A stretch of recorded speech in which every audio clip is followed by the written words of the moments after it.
What's going on, everybody? It's your boy Adam. Another episode of Chaos to Come Back.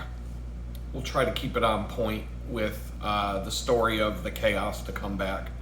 I said that I would start splitting up my topics that I talk about into different playlists. I don't even have a Chaos to Come Back playlist. The reason why I created this Chaos to Come Back thumbnail and video title format was because when I lived in that tool shed in that tiny house, I was using a photo.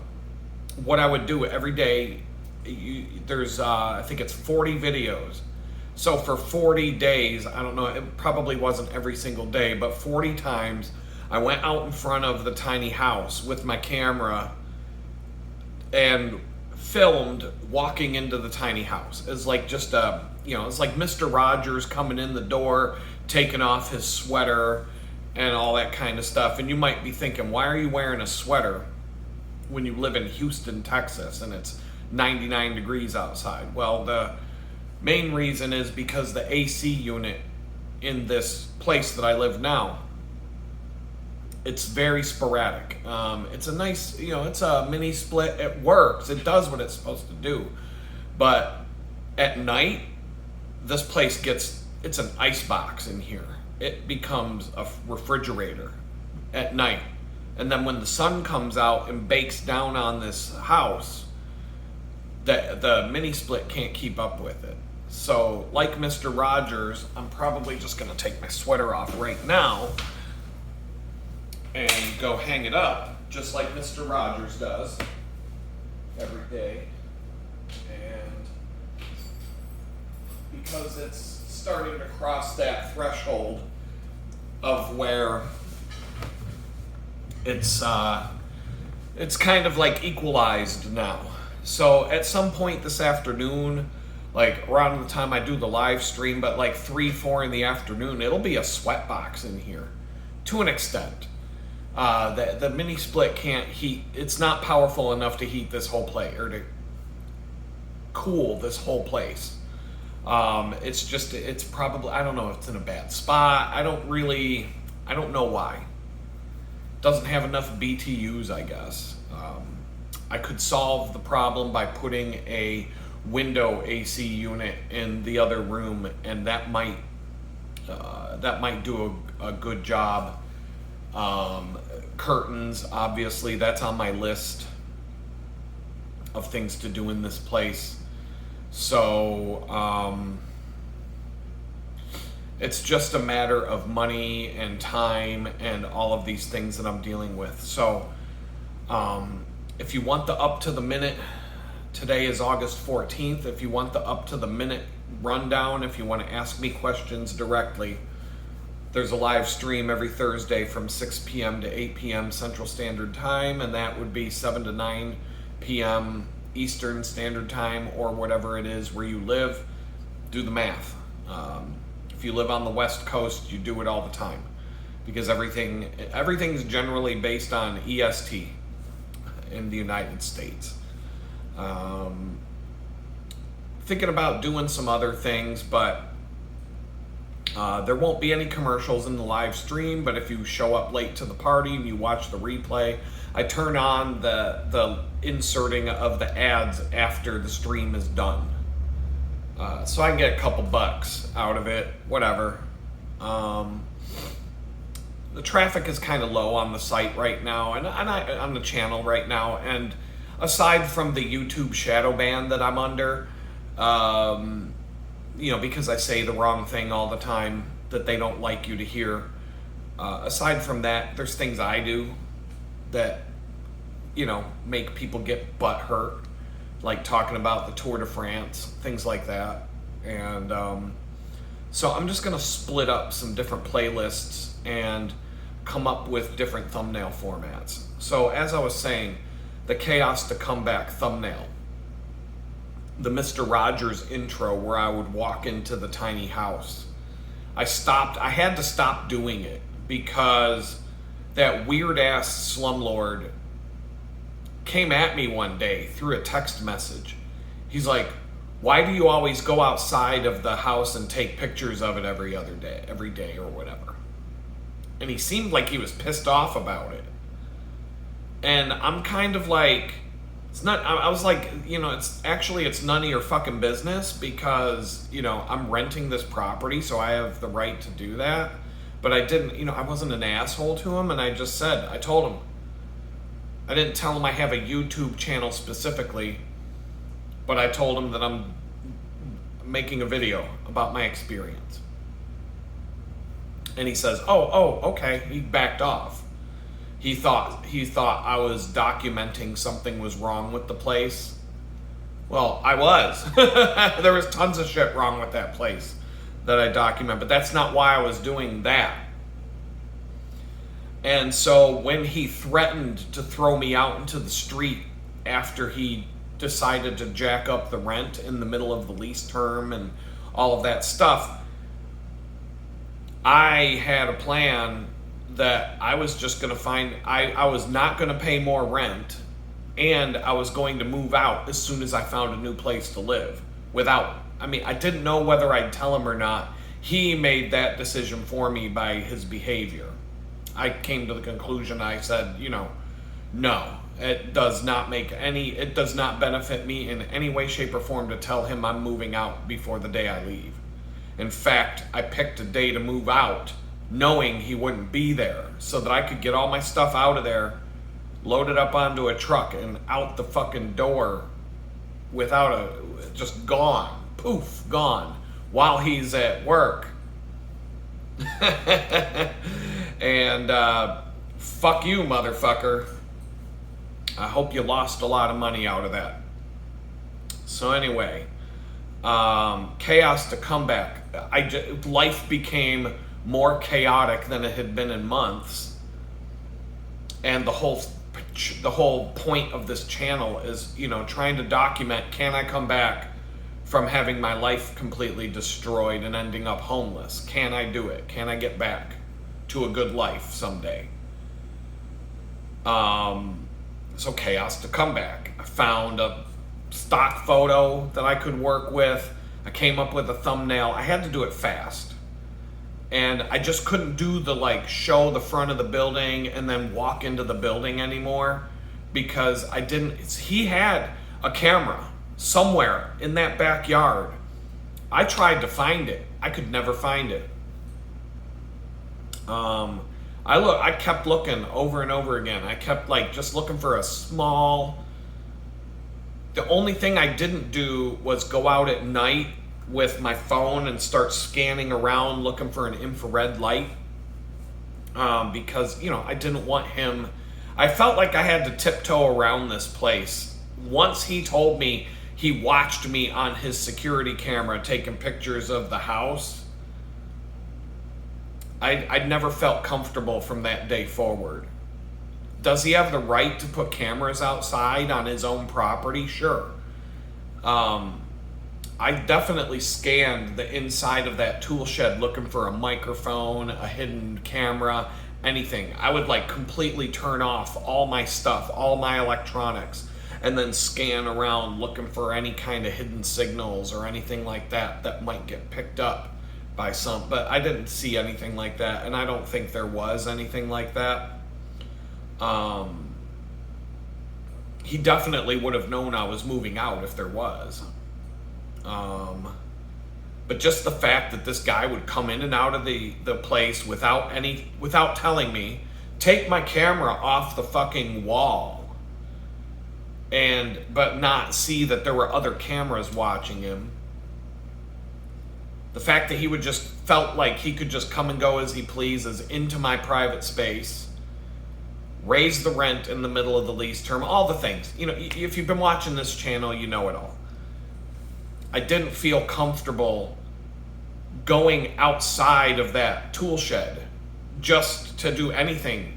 So even going to do my laundry, I felt like I had to, I changed my laundry day to a day where I figured he would be at his job so that I wouldn't cross paths with him, because I did not want to see him again. I wanted to get out of there without ever having to make eye contact with that dude again. So I never sat out on the back patio where the TV was. I didn't talk to the other tenants that lived in the place. I just tried to avoid having any contact whatsoever with the other people there. As minimal as possible. Just in the door, I would come and go, and I would just, I would come and go. And I would try to time things, especially the laundry, to where, I come and go. And I'm not, and nobody knows that I'm even there. I just felt like that was for the best. I felt like that would be the best way to deal with it. The situation, if you will. And so Chaos to Comeback became the title of all the videos that I started posting. And it really doesn't matter and then I start talking about lots of different things. And so people get pissed when I'm talking about something they don't want to hear. And I'm not doing this because of what you bitched about, whoever you are. I'm doing it because I just feel like I want to make the channel better. And I always want to try and, even if I can only make small changes, because I'm just strapped for time.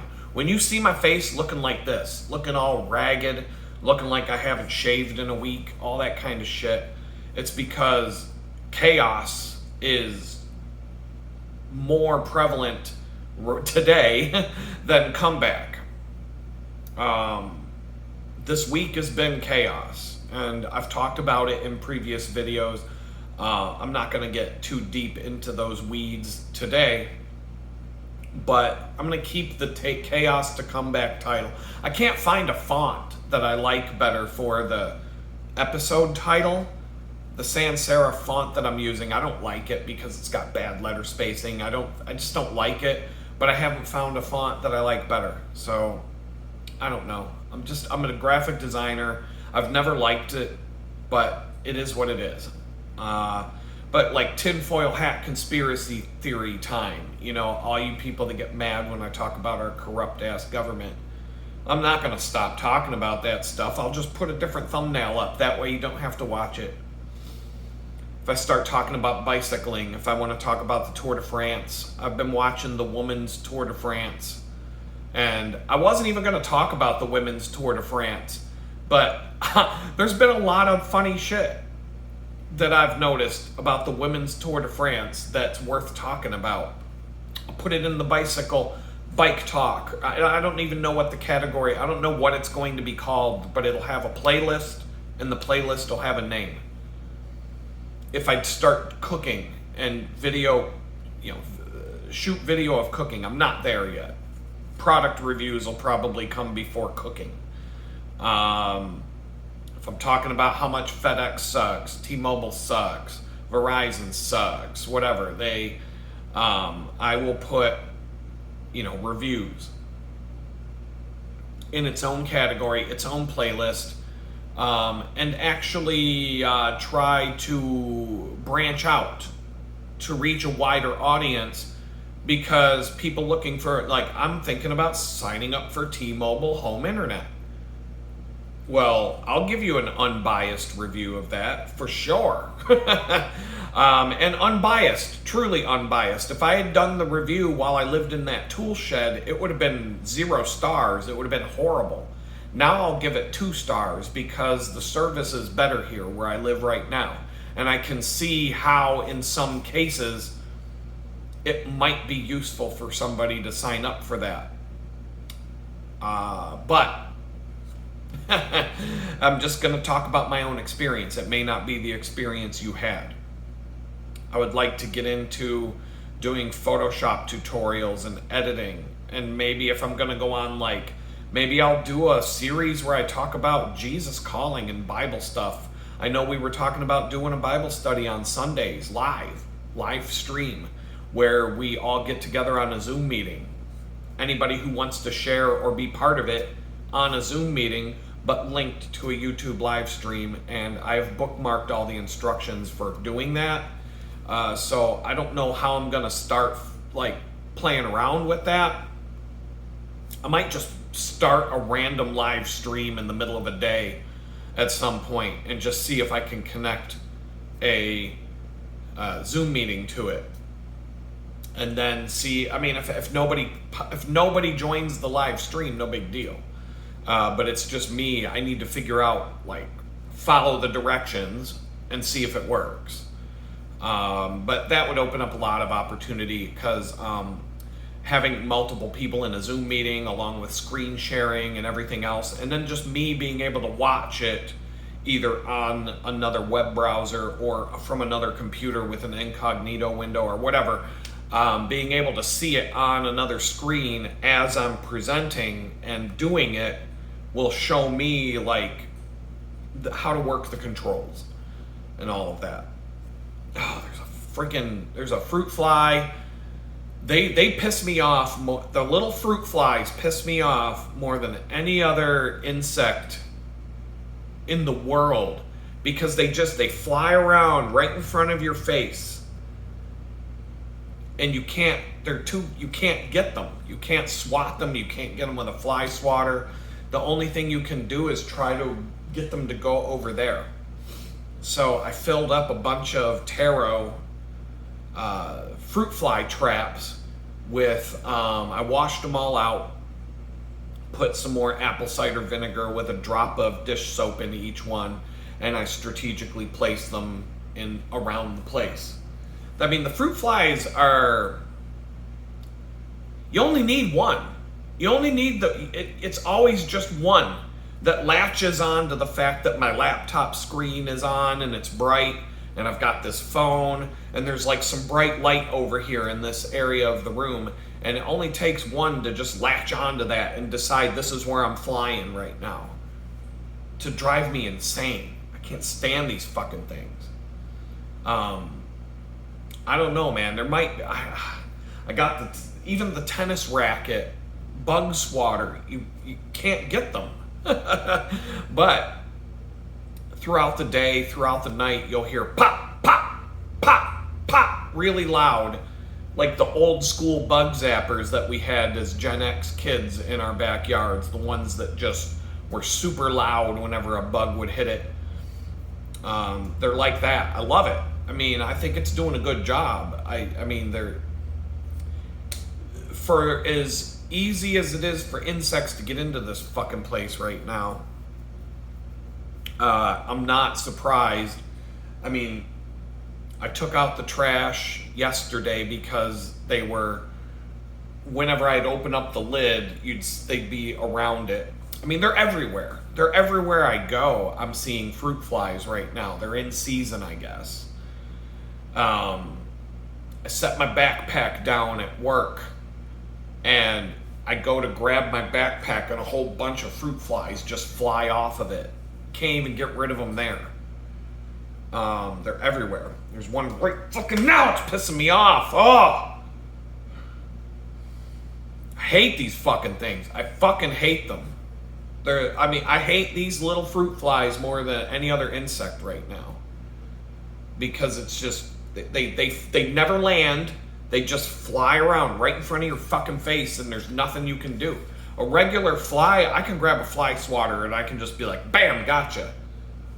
These fruit flies, you can't fucking get them.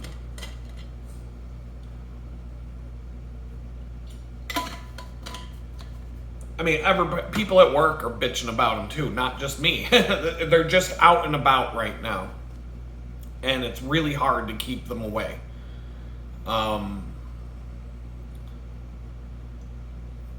I've done what I can do. I may set out a bigger bowl of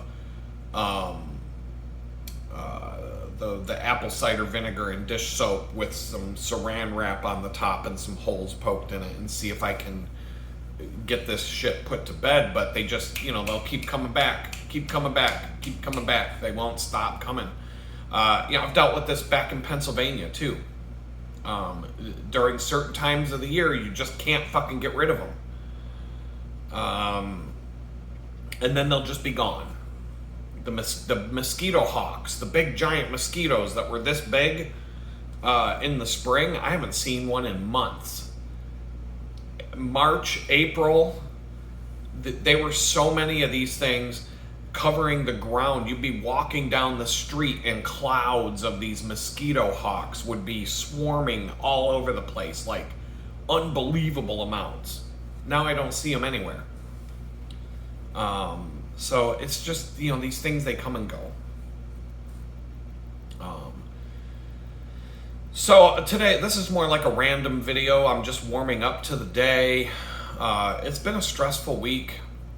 My freelance is in the toilet this week because Tuesday, I will admit, Tuesday I got a lot done. Pretty much everything I wanted to accomplish and get done on Tuesday got done on Tuesday.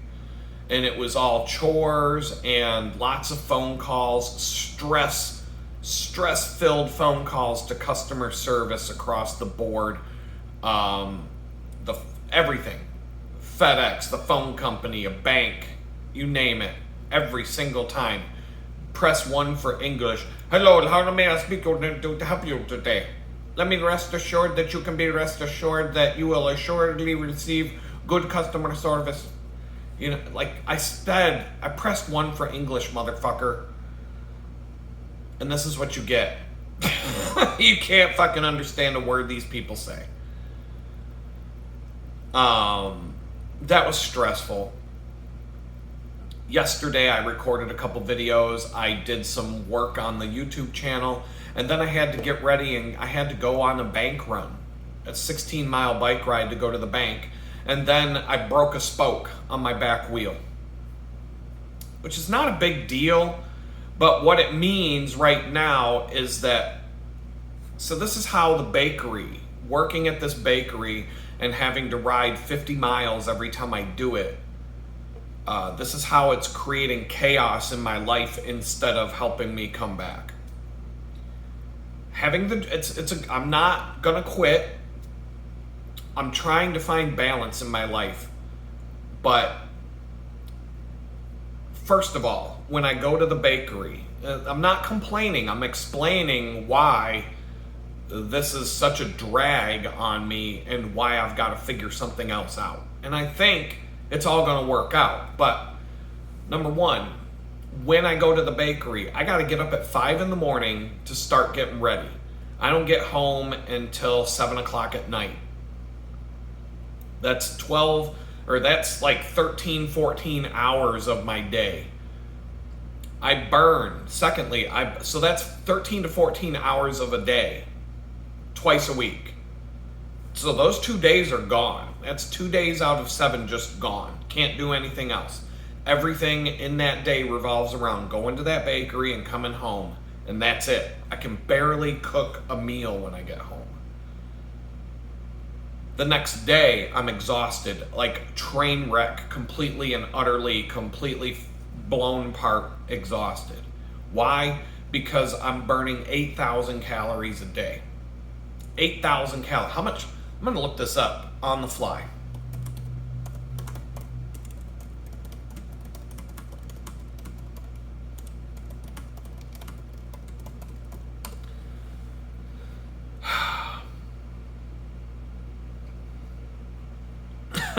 A tour, this is crazy. Tour de France cyclists burn an average of 5,000 to 8,000 calories per day during the race. My fitness tracker says I burn 8,000 calories every time I go to the bakery and come back. And it makes sense because the average Tour de France race is about 100 miles and they're racing for 4 to 5 hours, top form. So 4 to 5 hours putting all your energy in to ride a bike for 100 miles, give or take, burns 5 to 8,000 calories per day. I go 50 miles in a day and then I work an 8-hour day where I'm nonstop moving nonstop, lifting heavy things on Monday.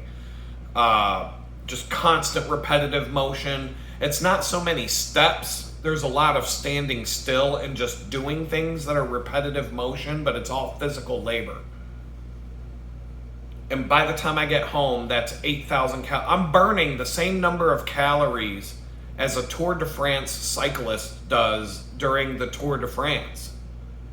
So when I started seeing that data, I haven't been beating myself up for feeling tired on the days that I'm not at the bakery.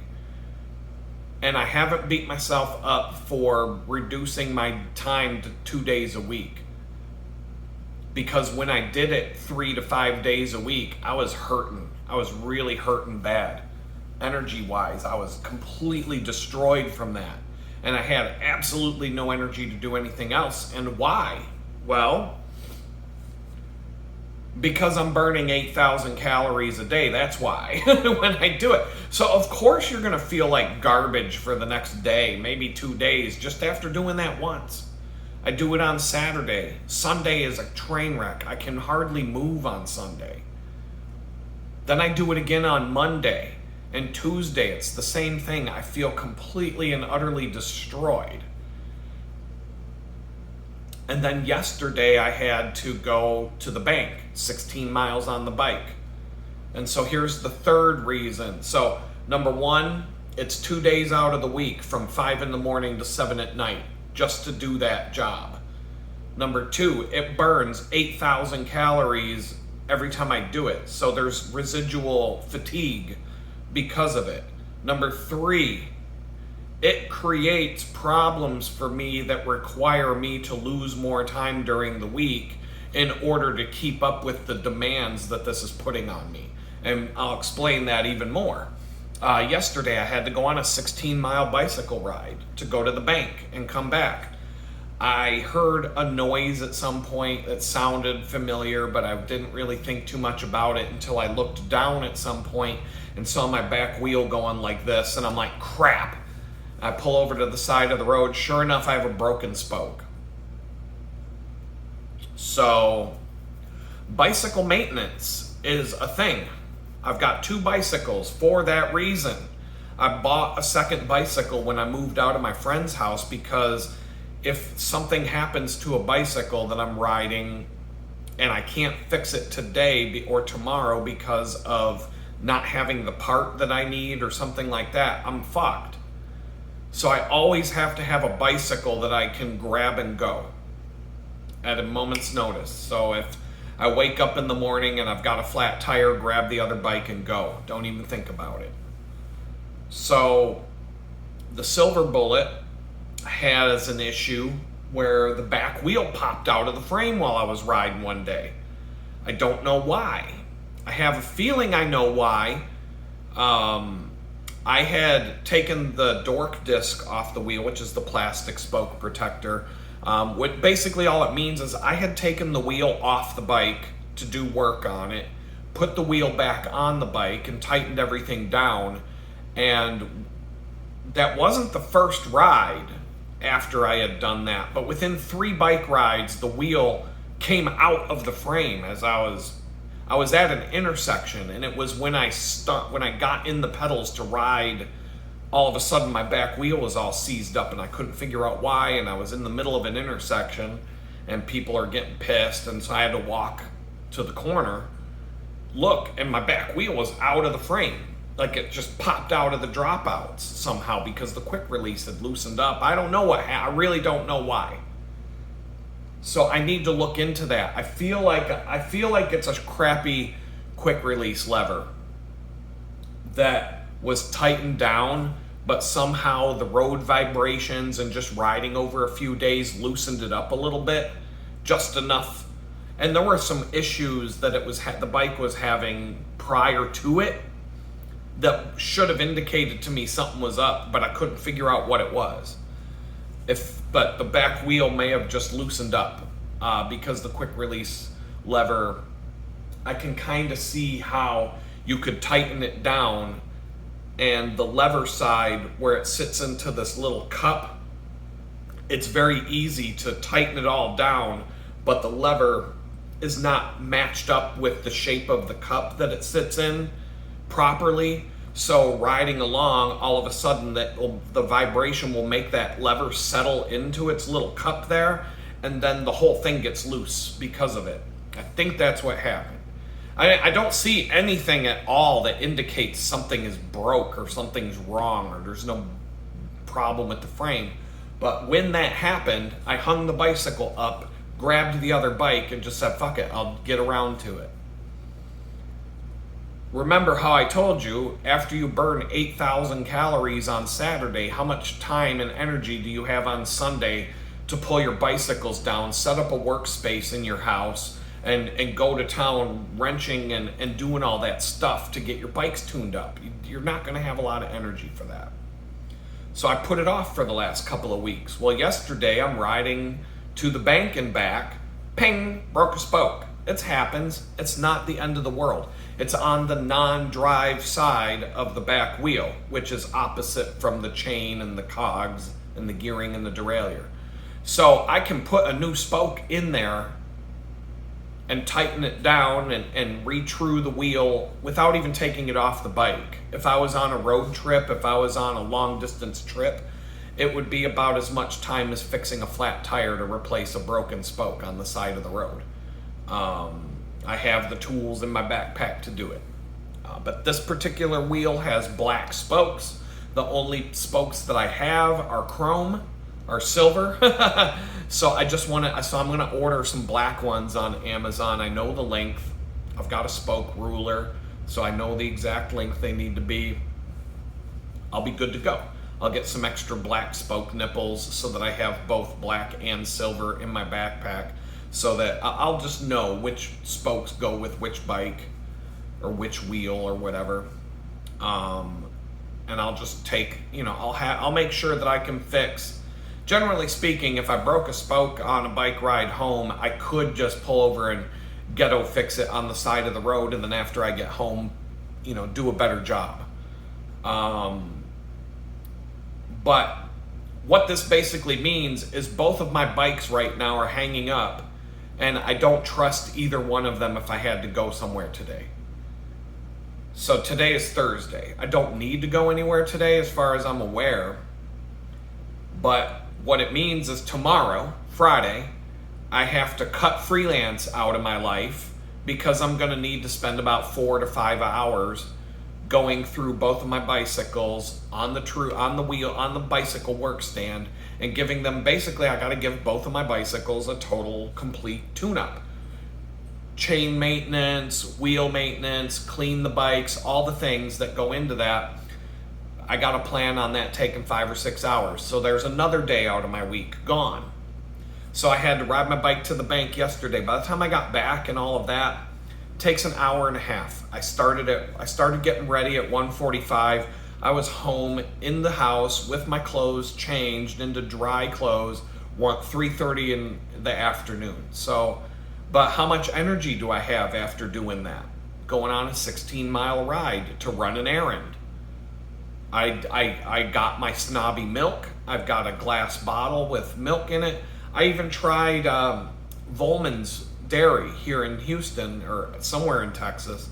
Has a lot of different flavored milks, and they've got seasonal flavors. So it's not just, you can get the real thick, like chocolate milk like you used to get at the diner, where they lift up the heavy knob and the chocolate milk comes out of the tube, and it's like almost like a milkshake. You can get that stuff from these dairies. Oh my fucking God. You can even see this goddamn fruit fly in the video. I just want to walk away, drop a fucking bug bomb in here. One of those raid, fumigate the whole place, come back. Just to kill one fruit fly. And then another one will just show right up. So,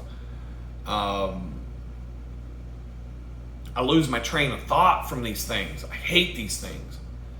But so I lost Saturday and Monday to the bakery. Sunday and Tuesday are pretty much shot because I'm completely destroyed physically. That gives me Wednesday, Thursday, and Friday to get productive things done for freelance and all that. Wednesday was shot out because I had to pack up and go for a bicycle ride. And now Friday is lost because I broke a spoke and both of my bicycles need to be maintained. And that's going to be hours of my day tomorrow, Friday, as long as I can get the spokes. And that even got more complicated. So Amazon, I've got this new phone. And I will not take this phone away from my desk. I'm not even using the new phone yet because I don't want to use a new phone that 80%, okay. I don't want to use a new phone without it having a case, period. A screen protector and a heavy duty case, because it's going to fall out of my hand. It's going to fall out of my hand an hour after I start using it, I swear. That's the luck. That's how these things go. You know, I've had to replace the screen protector on the phone I'm using right now twice. Both times it was just a slip. One day it was at the bakery. I was holding on to the phone. I was sitting in a chair and it slipped out of my hand and it just landed on the corner and the screen protector shattered. And it wasn't bad. I still used the phone for a few days, but I ordered another. The screen protectors are like $6. So I just ordered another one, put it on, was good to go. But it's like that with this new phone. I am not going to risk dropping a brand new phone and shattering a screen because I have the insurance, but there's going to be a deductible probably. And on top of having a deductible on the plan, there's a big hassle of having to go through the whole process of that. So I'm adamant about not messing with this phone, and I'm not even going to hold it in my hand and like set it up beyond the initial turning it on and getting it working. I won't do any of that until I have a case. I couldn't order my case and the screen protector until today because I had to wait for the deposit that I made at the bank yesterday to become available today.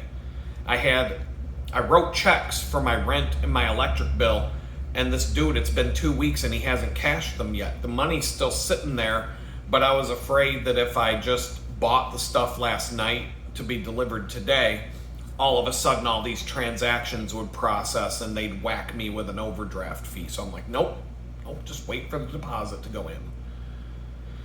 So today, the deposit was available. So I'm like, okay, I went to Amazon and I wanted to order the phone case, the screen protector, the spokes for my bicycle, some spoke nipples, and then there was a cable, a USB cable for my Garmin was on sale half off for $3. I added that. I'm like, I could use an extra cable for this thing. And so when I queued up the order, it all of a sudden said that my phone case and the screen protector will be here tomorrow. But when I put just the phone case and the screen protector, they're like, we can deliver same day today. But as soon as I add something to the order, they change it to, well, we can't deliver it till tomorrow now. So I ordered the screen protector and the phone case today, this morning, with the hopes that it would be delivered today, like they say it will. And I'll be here to accept the delivery, so it's not that big of a deal. But now I have to wait until it says out for delivery before I order the other stuff that I need. And I'm hoping that they can deliver the spokes for my bicycle by tomorrow at some point. It doesn't have to be first thing in the morning, but tomorrow at some point I need to replace the spoke tomorrow. Or I got to get the silver bullet.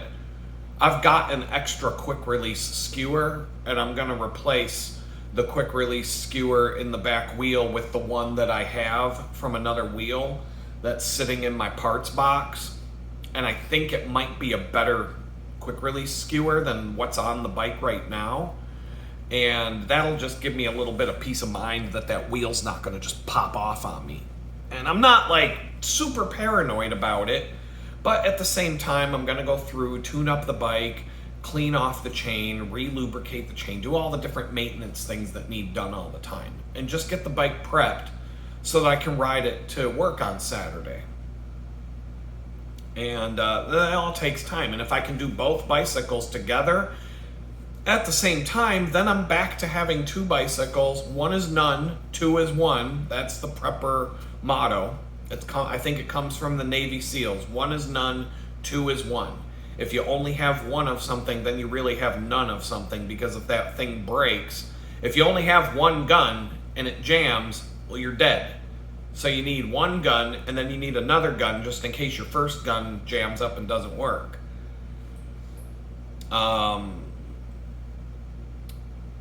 So I'll feel more comfortable having two bikes at the ready where I can just grab whichever one I feel like riding that day again. The Silver Bullet's been hanging up since that day because I felt like I needed to spend a minute with it and just make sure everything's cool and kosher. I rode it home. That was at the 11-mile mark. Yeah, that's the 11-mile mark. Right where it happened is exactly 11 miles out of my 25-mile ride home. And I cut off the bike trail at some point on the way home, so it was like a 20-mile ride home, 21, 22 miles. I cut off a few miles by taking roads instead of a bike trail at some point, just to get home faster. And I had no problems with the bike or the wheel the rest of the way home. And my paranoia, I even got off the bike and checked it out a few times and just, jiggled the quick release lever to make sure it was still tight. And so everything was, I feel like I could have gone on another 100-mile ride without worrying about the bike. Things happen. When you go on a long bike ride, when you ride thousands of miles, you're going to have all kinds of weird shit happen. That's why I carry tools. That's why my backpack is so heavy. I don't want to be stranded somewhere because I don't have a tool to fix a problem on my bike that's inevitably going to happen. On the Silver Bullet, I've had the handlebars loosen up on me to where they had to be tightened pretty much right then and there. I've had the back wheel issue. I've had, I don't really think I've had my brakes have been a little bit problematic. They don't like to stay centered on the wheel very much. Like they kind of drift. And so brake pads will start rubbing against the rim and you feel it when you ride. And then I have to get off the bike and adjust a screw or something, and I'm trying to lock tight and trying to use other tools to keep them, like figuring out which way it likes to drift and then bending the spring back to like kind of force it back the way I want it to go. They're not great brakes. That would be one thing I'd replace on that bike over time. I'd probably get a really high-end set of brake calipers. The levers are fine. The calipers are, I don't know. But I mean, they're not bad. They stop. They do the job. But they're really finicky in terms of staying centered where they're supposed to be. But, these are the things that you deal with riding a bike. The Red Rocket has given me issues. I had to replace the whole drivetrain. I've broken spokes on the back wheel. I had to replace the whole wheel, and now the new wheel is breaking spokes. The cycle computer that uses the wheel magnet, the cat-eye cycle computer that will track my mileage if my phone and GPS stop working, because it's an analog device. There's something going on with the sensor not talking to the computer. Sometimes it'll say 0 miles per hour from time to time. I feel like I haven't changed the battery in the wheel sensor for years. So it's probably a time to change the battery in the wheel sensor. So that's a little bit that takes time. I had my phone clamp just randomly decide to flop off. It didn't fall off the handlebars, but it loosened up on its own. I don't know how. It hasn't happened since, but I had to pull over and fix it. Broken spokes, flat tires. I've had tires blow out twice. The sidewall of the tire just blew out and the inner tube just popped and exploded from it. because the tires were old. And okay, yeah, I should have expected it, and I did see signs that it was going to happen, and I ignored them. But so that's basically all of what I just said is the third reason why this bakery gig is killing me in terms of my productivity, my time, and my energy. And so I have to get rid of it at some point and do something else. Getting a car, which I'm hoping happens within the next month. That will change things quite a bit. It'll introduce new stress into my life, insurance payments, gasoline, car maintenance, hopefully not a car payment. I'm gonna have to go through the whole Texas DMV bullshit and have to deal with that whole rigmarole. Honestly, I've lived in 3 different states. I've lived in New York, Pennsylvania, and Texas. Now, Pennsylvania, I lived in more than New York. I'd say so far my experience with the Texas Motor Vehicle Department's been the worst out of the 3 states. No, I mean, I can't say any state is going to have a great Department of Motor Vehicles because anything to do with the government sucks. You know, every government in this country is a piece of shit government that exists just to fuck us over. Be, inconsiderate, rude, incompetent.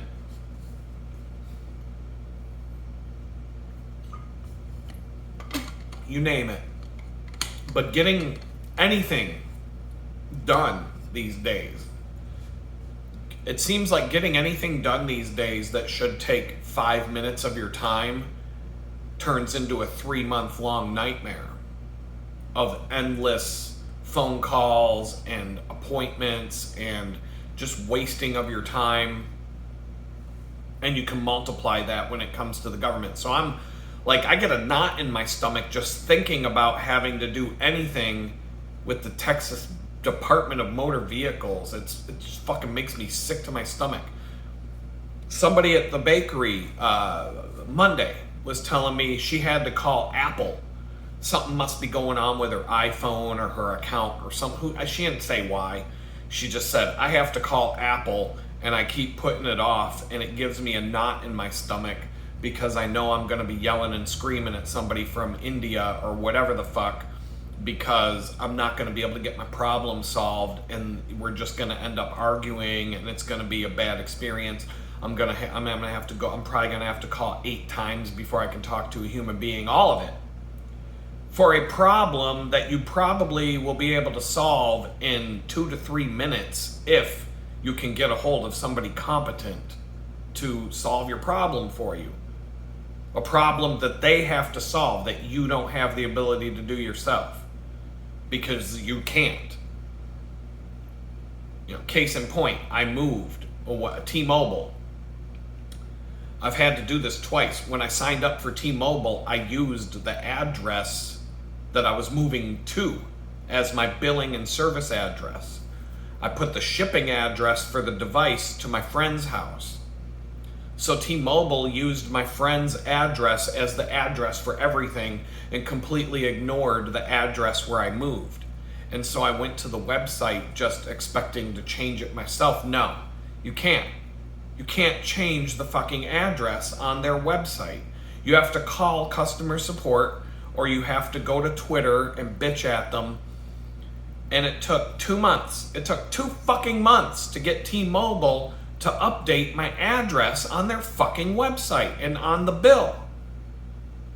And then I moved into here. Same thing. You can't change the address yourself. What in the fuck kind of a website and a whole situation like that makes it impossible for you to change your fucking address, because people do move from time to time. And you gotta call them, and you gotta deal with some dingbat in India that you can't fucking understand, and you go through this whole fucking hassle. Took a month and a half this time. Took a month and a half to change my address when I moved in here with T-Mobile. A month and a half to change a fucking address. I had to reach out to them about 15 times on Twitter. It got to the point where I would just I got a private message going back and forth with them. Every single day, I would just send them a hit. Say, hey, I checked my account today. You fucking incompetent dickbags haven't changed my address yet. What's going on? How hard is it to update an address on somebody's account? Tomorrow. Hey, you fucking retards, when you gonna fucking update my address, you stupid incompetent pieces of shit? What the fuck? And I might not be that aggressive and swearing like that when I'm actually talking to these people. I think I'm just kind of like illustrating a point to you. But the longer this thing dragged on, the more obnoxious I became. I can probably pull up my conversation with them right now.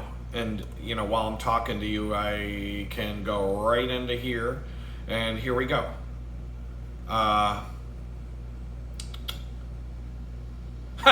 Here we go. I was taking screenshots of it. Here's what the website says my address is.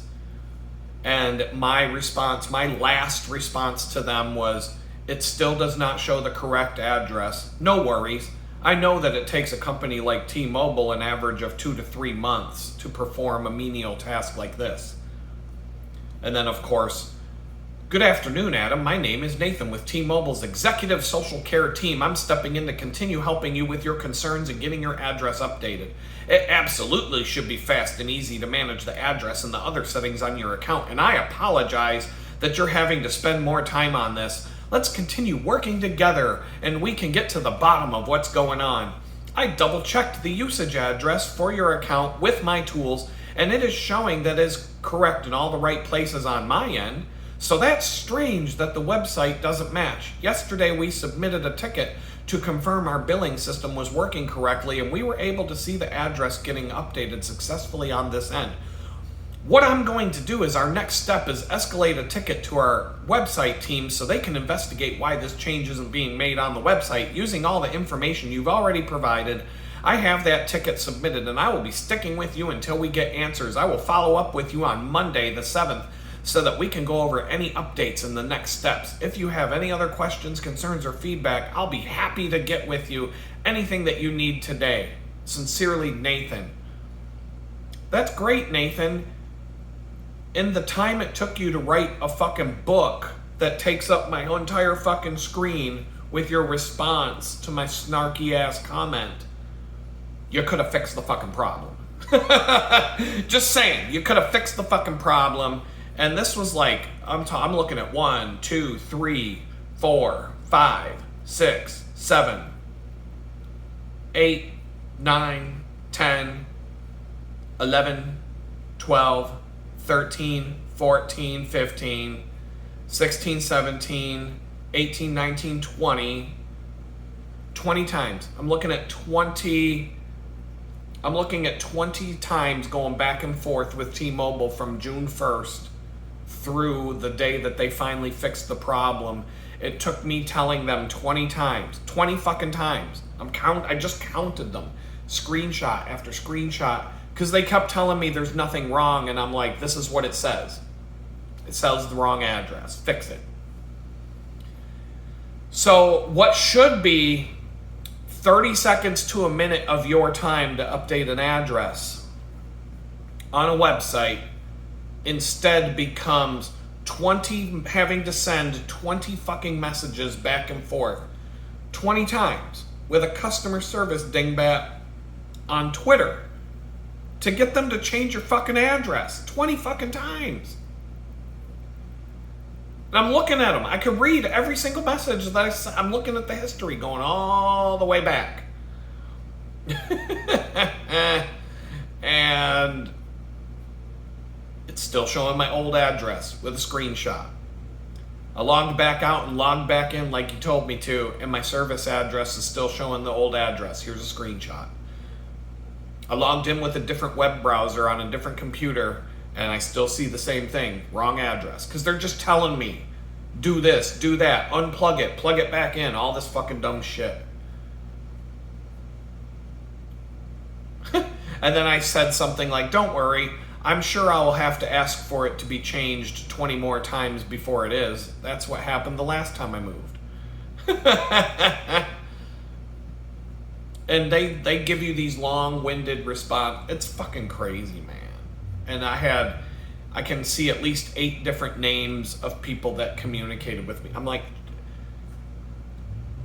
I should not have to reach out to customer service 20 fucking times to update an address update. That should be 30 seconds of my time on the website. Ticka. Here's my new address. Submit. Done. So this is just another reason.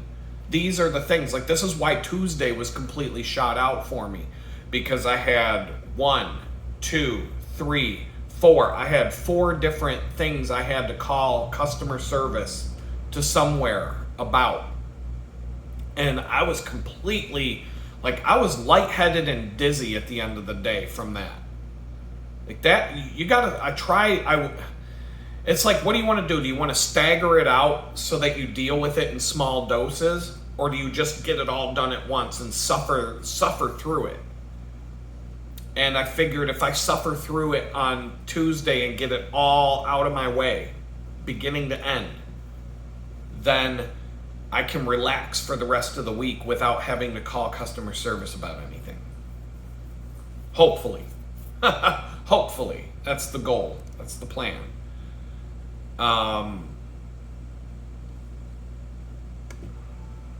So, like, it's just weird that you have to do this day and age. That these companies are that incompetent. And so between the bakery and I'm down to 2 days a week at the bakery, and it's still draining my energy like so bad. Getting a car would flip the script on that, because when I get a car, it's not if at this point, it's just when I get a car and I'm still working there, there's going to be 2 weeks where I don't ride my bike at all. I'm going to get the bikes will be tuned and ready to go just in case, because a car could have a problem. But I will not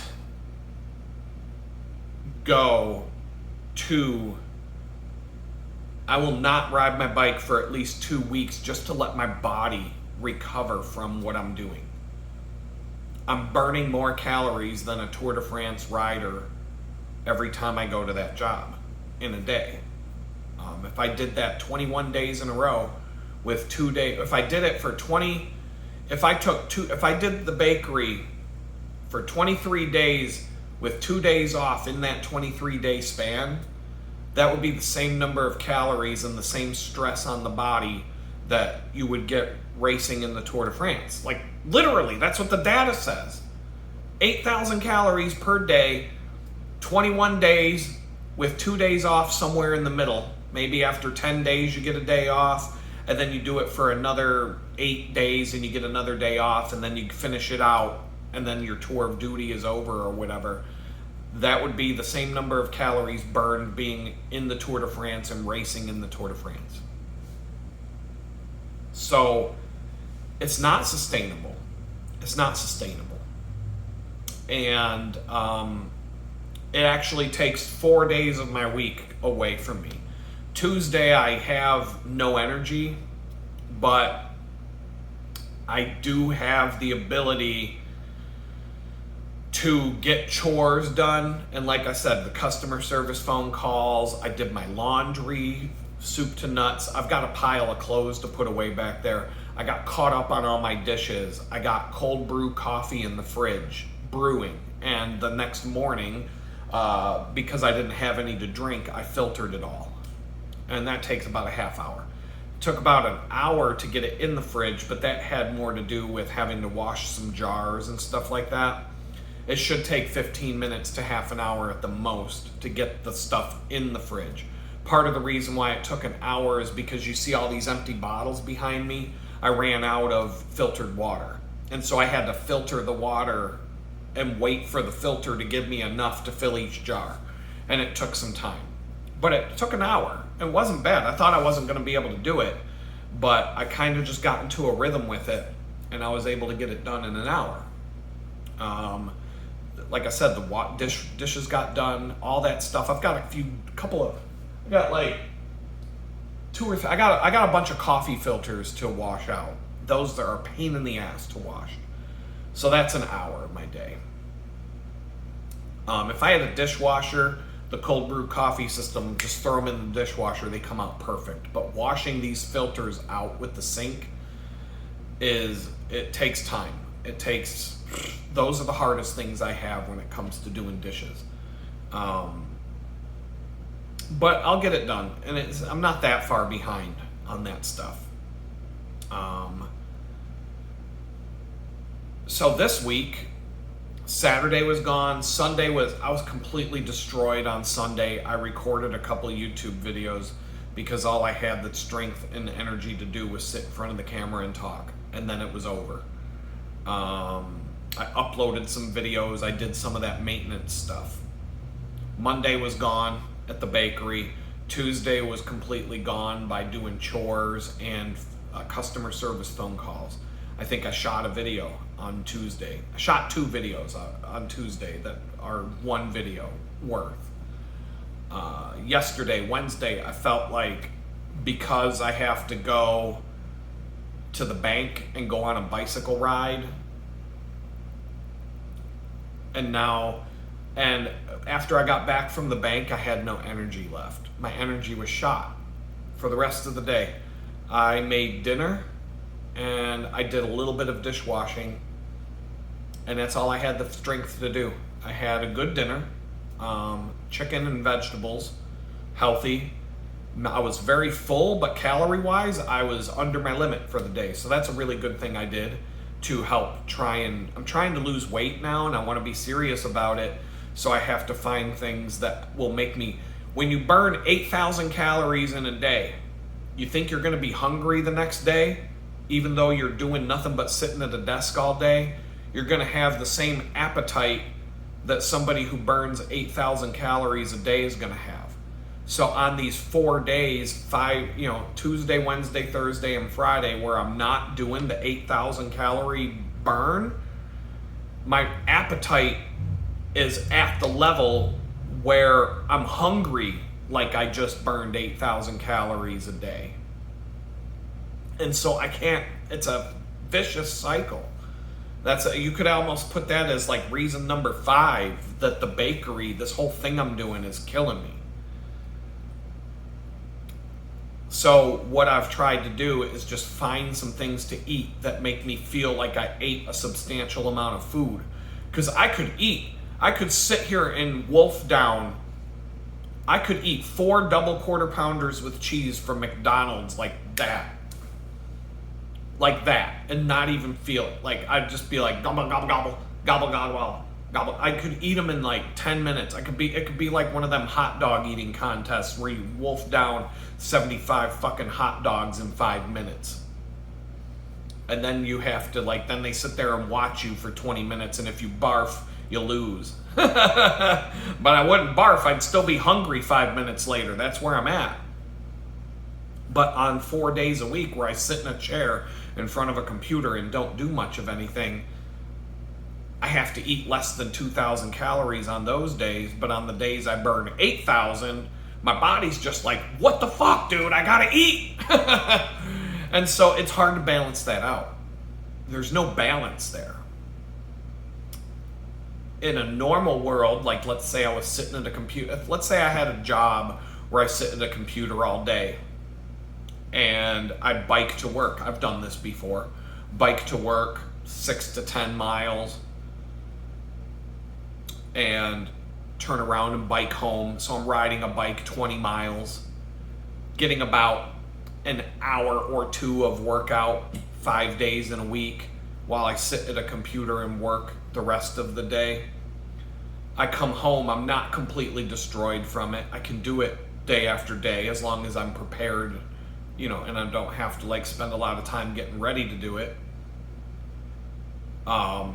In those cases, I'd have a car, so I could bring clothes to work for an entire week and just keep them in a bag. And then I wouldn't have to carry as much on my bike, and I wouldn't have to spend all that time doing preparation.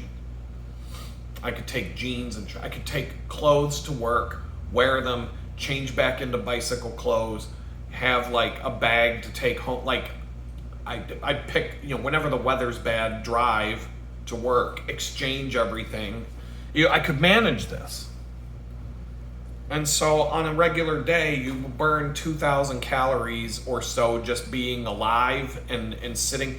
You'll burn 2,000 calories if all you do is wake up, go sit in a chair and watch TV until it's time to go to bed. You'll still burn 2,000 at my weight and age and all the factors involved. So going on an hour or so, it'll be like 3,000. Commuting to work for a job like that, riding my bike 10 miles each way, 3,000, maybe 4,000 calories in a day. You can manage that easier if you're doing it more, but 8,000 calories every time you leave the house on a bicycle to go to this job and come back, fuck, man. And the data tells me why it hurts so bad. Because I wasn't seeing it like this. I started wearing this chest strap that I bought a couple weeks ago, and it's telling me flat out, this is what you're doing to yourself. Data. And I'm like, yo, I didn't even think it was like that. I did not think, but I was curious. And the bakery is not why I bought the chest strap. I bought the chest strap for other reasons, mainly because this thing will work really great with the Garmin app on the phone when you pair it with the phone before you go on a ride, but then it doesn't communicate to anything else. So the chest strap, in conjunction with this, the chest strap will send data to Strava and another computer on the other bike, the Garmin GPS, and they all talk to each other. So the data is just better. And it's like, one is none, two is one. So if this thing screws up, I've got the chest strap, so I've got my data. It's gonna be there. If the chest strap doesn't work, I've got this. One is none, two is one. So that I'm just trying to get serious about. There's no reason I'm riding 100 to 200 miles a week on a bicycle and I'm gaining weight like crazy. I was almost to 230. I was 228 pounds about a week ago, but now I'm down to 220. So I dropped that 8 pounds like gone. All because I just decided, I started by tracking my calories and not giving a shit about them, just to see what I'm doing to myself. And I climbed up to 228 pounds, which is the highest I've been since I moved to Houston. The day I got out of prison, I was 200 pounds even, 200.0. I was trying to get down below 200, but my last weigh-in was like 200.0, and I was like, fuck. That was my last weigh-in at prison.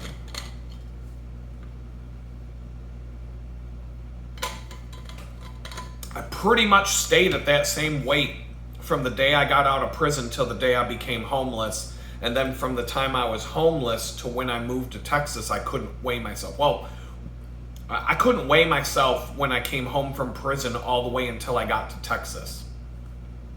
Not at all. Didn't have access to a scale from April 2nd all the way to sometime in September.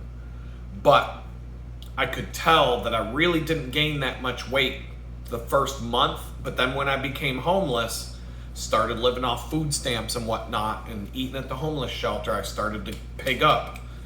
But when I came to Houston, I was 218. I was 218 pounds. I'll get down to about 214, then I go back up to 228, then back down to 214, then I went up to 228 again. And I've got a graph that shows me all of this data, because all you got to do is weigh yourself, and you go to the app and you put in what you weigh, and it tracks it for you. And I can see what I'm doing to myself from month to month. And so I reached 228 pounds, and I'm sitting here and I'm like, dude, you're riding your bicycle 100 to 200 miles a week, and you just gained 10 pounds in 2 weeks. Because I was like 214 about 3 weeks ago or whatever. Now I'm 228 in a span of like 2 weeks. But it's like I said, you burn 8,000 calories in a day working, then you take a day off, then you burn another 8,000 calories, and the next day you're ready to eat. I could go right onto a fucking cattle ranch, cut a fucking cow in half, and just eat it like a fucking lion on the side of the field.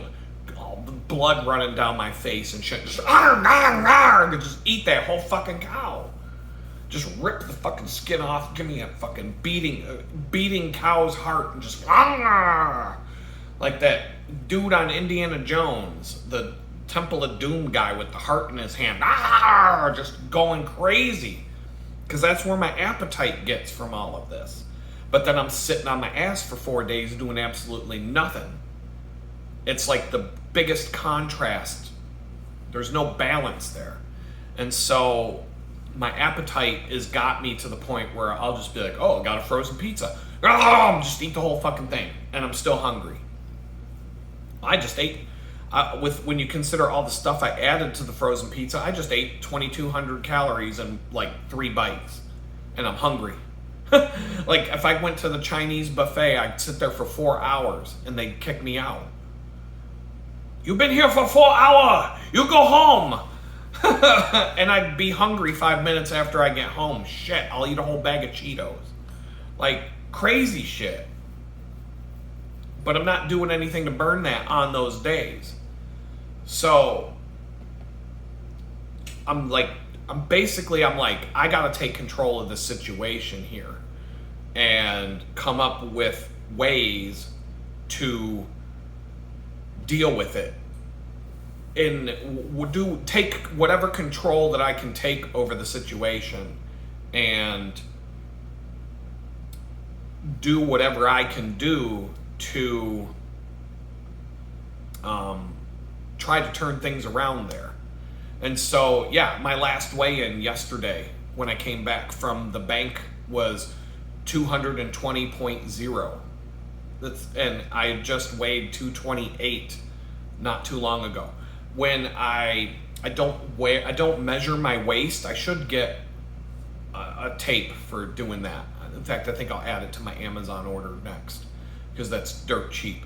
But like a seamstress ruler that you can, measure your body dimensions with, your waist and your chest and all that. My belt that I wear at work, it's a tactical belt, and it's got Velcro and the soft, fuzzy Velcro and the hook and loop, right? The hook, the rough part, got to the point when I was 228 where they don't match. Like none of the hook Velcro matches up with the fuzzy Velcro. They're like this. Now they're like this. And when I was 200 pounds, it gets to the point where they almost don't match the other direction. So like that belt, there's a range of where the Velcro overlaps as I buckle my belt. That'll tell me. I don't have the exact measurement around the waist, but I can tell from putting on my belt when I go to the bakery how fat I'm getting or how skinny I'm getting. And when I was 214 pounds, they fit pretty much precise because that's probably what I weighed when I bought the belt. If I'm down to 200 pounds, I remember when I came out of prison the first time I put on one of those belts, I was like, whoa, look at that. They barely meet in the opposite direction. And I was like, wow, that's pretty cool. But when I'm 228, the Velcro don't even, like, the belt is buckled because there's a buckle and it doesn't really come apart, but there's no Velcro involved in keeping the belt around my waist at that point when I'm 228 pounds. The hooky part here, the rough part is here, and the fuzzy part's here, and they're barely touching each other. So there's like maybe 2 little hooks digging into that Velcro. That's when I was like, yo, the first day that I went to buckle my belt a few weeks ago, and I noticed that the Velcro didn't line up anymore, I was like, shit. Because I'm looking at, I don't have a mirror. I know. I can see my reflection sometimes in a window, and I'm like, dude, holy shit, you're fat. And I just get these little hints. And I'm like, it's not like I have a bed.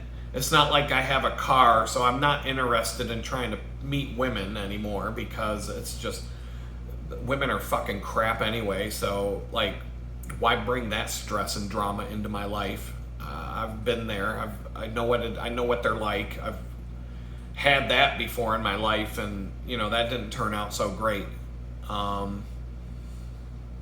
But if I'm ever like at the point where I'm interested in meeting somebody again, it's a lot easier. There's a magic number. Whenever I've been out and about meeting women, whenever I weigh less than 212, it's 212 pounds. Because I tell you, I have an app. I can track my weight every day. And a number of years ago, I would notice it's 212 pounds. I don't know why it's that exact number. This is what I found. When my weight is under 212 pounds, women hit on me. Like they just come, I almost need a can of mace just to psst, get away. Be gone, devil woman. Psst, right? It's like that. When I was in Jamestown, I'd be walking around stores less than 212 pounds, between 200 and 212, somewhere in that range. I can't count the number of times women would I had a woman in Walmart, I was grocery shopping, she ran into me with her fucking shopping cart just to flirt with me. I'd get chased around the store, but I got chased around Target by one of the employees trying to hit on me and trying to get me to try on clothes for her and shit like that. I'm just like, dude, I'm like, wow. If I had a home, if I wasn't homeless, well, the first one that hit on me, I was living with my ex. Who knows, if I had played my cards right in that situation, I would have had a home. I might not have became homeless. I could have been like, hey, can I move in with you? I know we've only known each other for a few weeks, but I think, I'm ready to make that step. I could have got that figured out.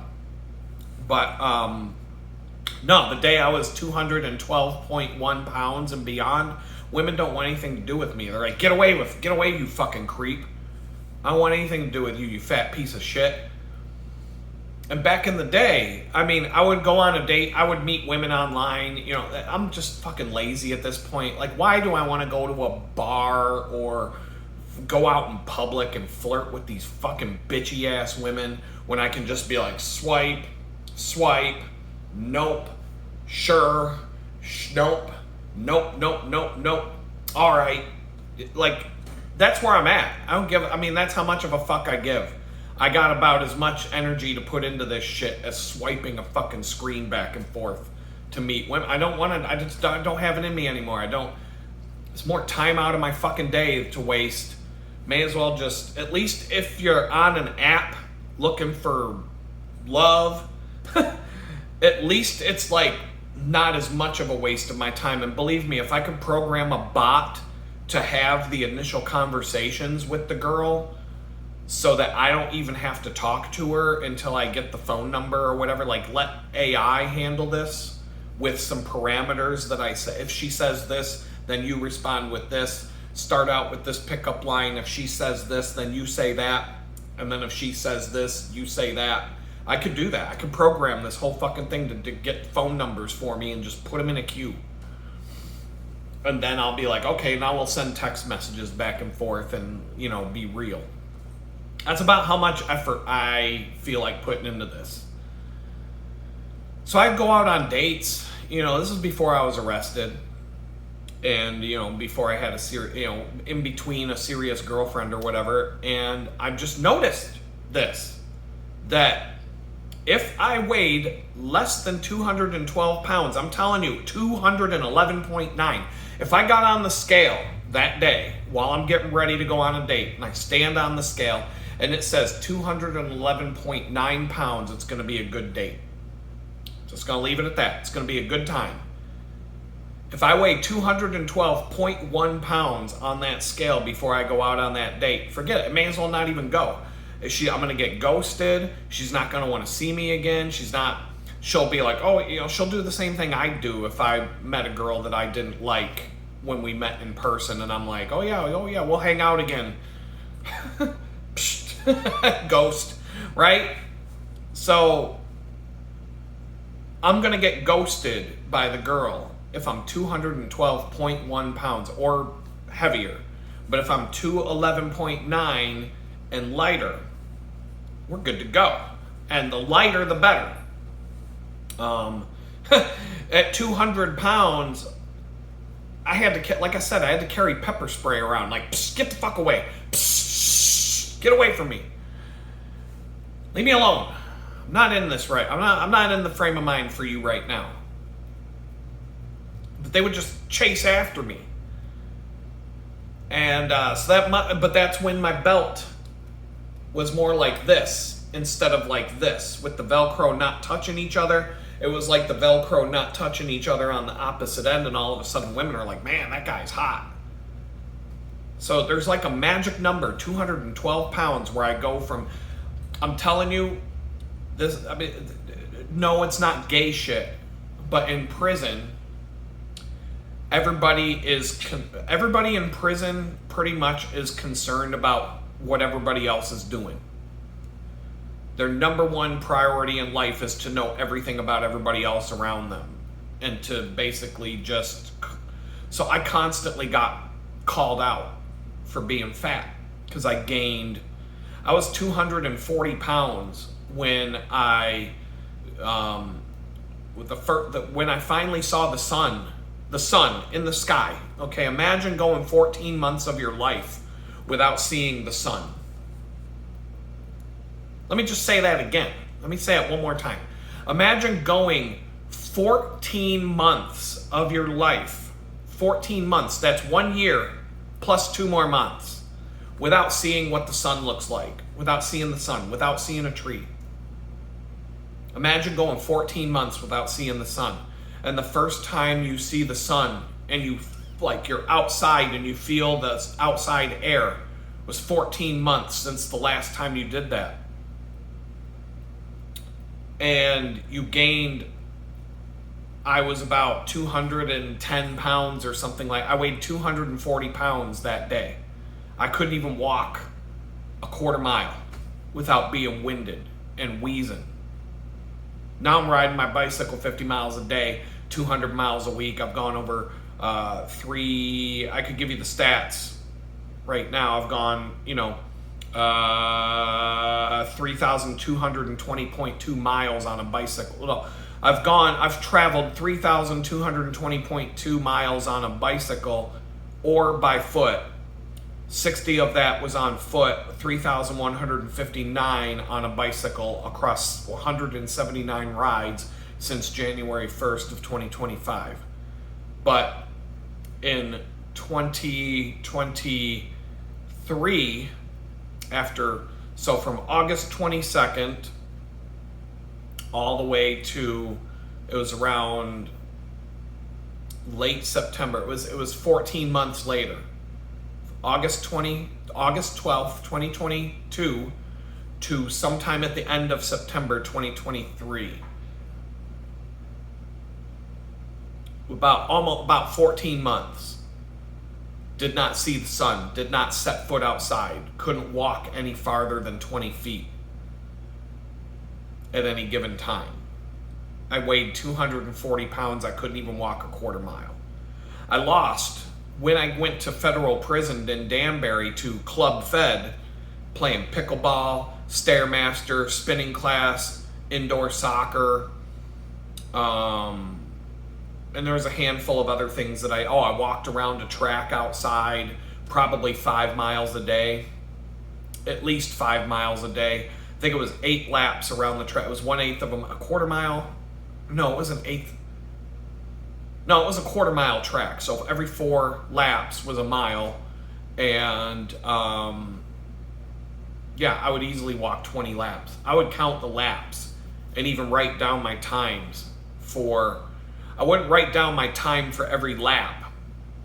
I would track the time because I had a watch. I was able to get myself a watch.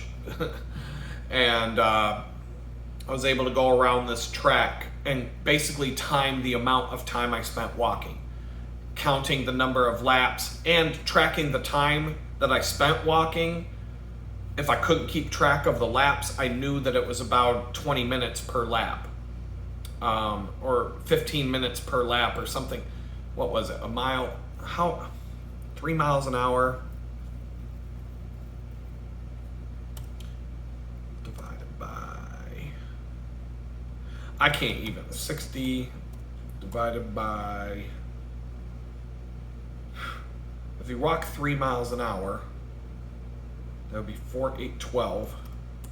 Yeah, 5 minutes per mile. Yeah, that sounds about right.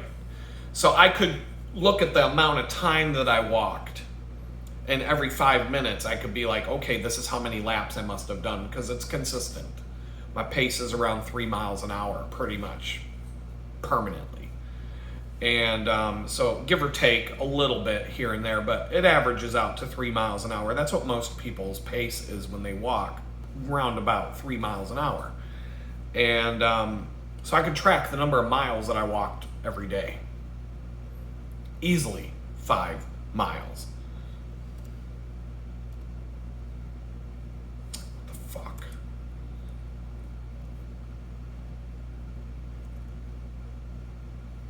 Five times 4 is 20 laps. 20 laps, yeah. 20 laps easily, because you got nothing else to do. You literally have nothing else to do sometimes, but just walk and think and walk and think and talk to people and walk while you talk.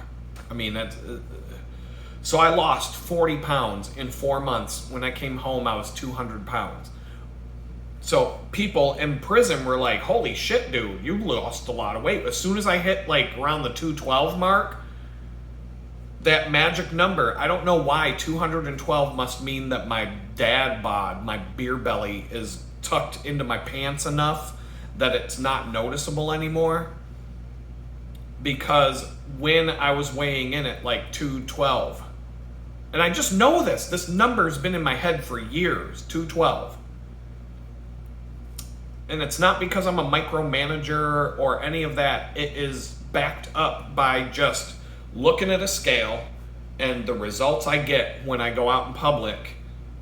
Here's the number, here's what happened. Here's the number, here's what happened, here's the number.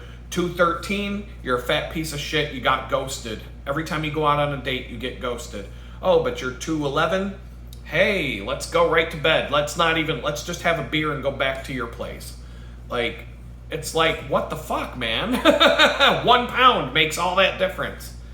But in the prison sense, no, it's not gay shit, but everybody's concerned about each other's like workout status, like how, built you are, or, people were just pointing out, man, you've lost a lot of fucking weight since you got here, dog.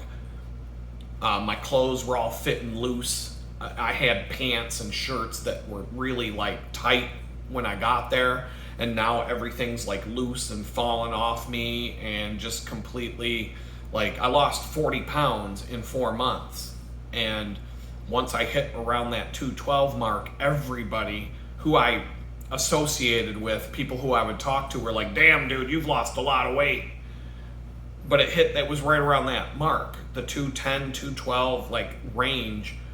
And then that last 10 pounds, I had to work for it. It was harder to get rid of that 10 than it was to get rid of the first 30. And that's how it is when you're losing weight. It gets harder over time.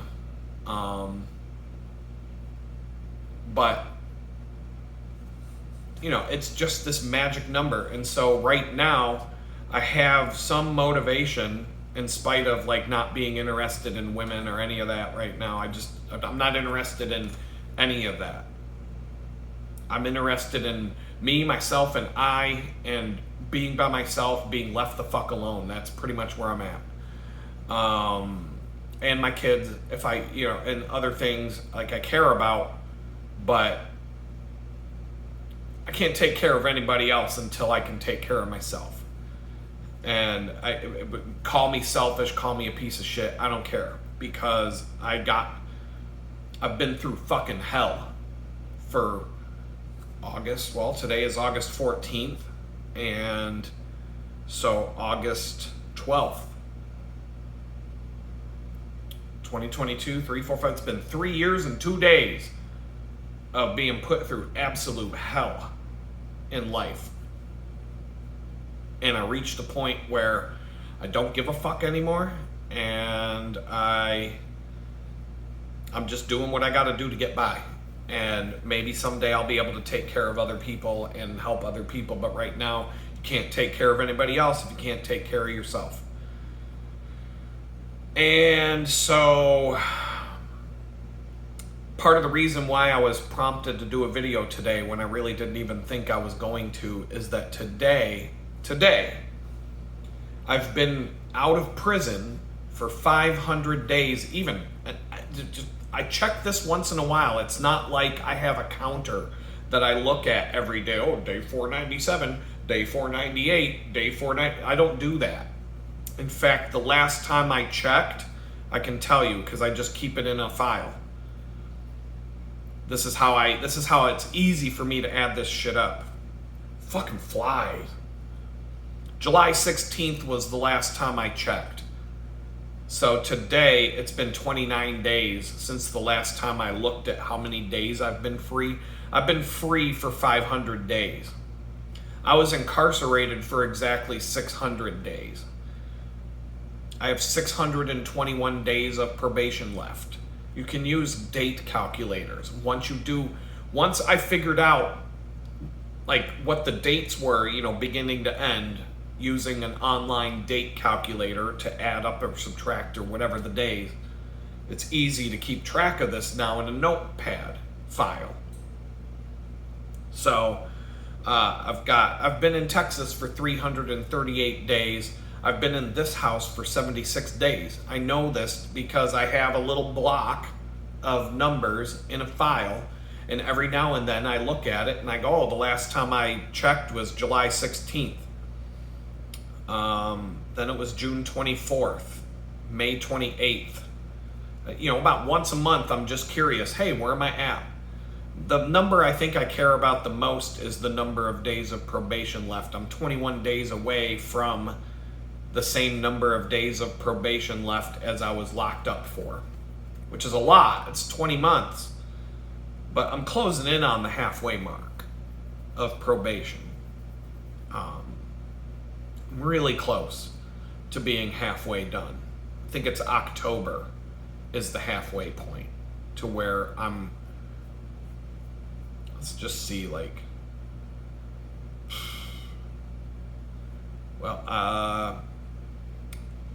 on September 24th, I wrote down that, oh, look at this. I just randomly scrolled to this. You're going to laugh if you've been watching the video this far.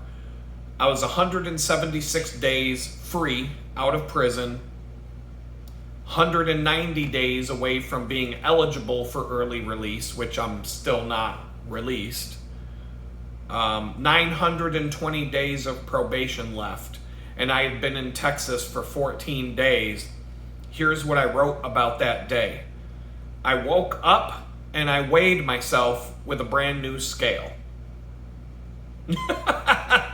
That was the first thing I marked about that day, September 24th of last year. So that tells you from April 1st, which is the last time from April 1st to September 24th, I know for a fact I never got to weigh myself during that period.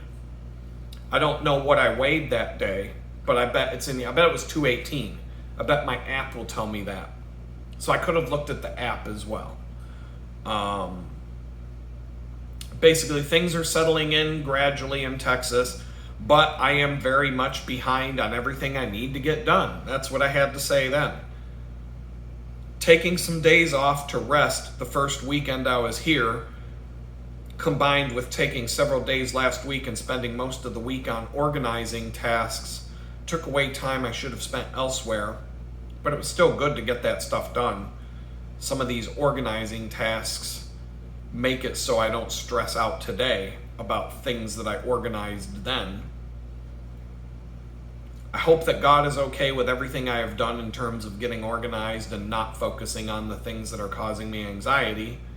Today I need to look for a job, and I need to get this. There was a situation I needed to take care of in Pennsylvania. And just, I'll feel a lot better if I can start getting things done. So it is just, that's like my biggest struggle the overall struggle since I've got to Texas is getting my time and energy to the point where I can get things done. And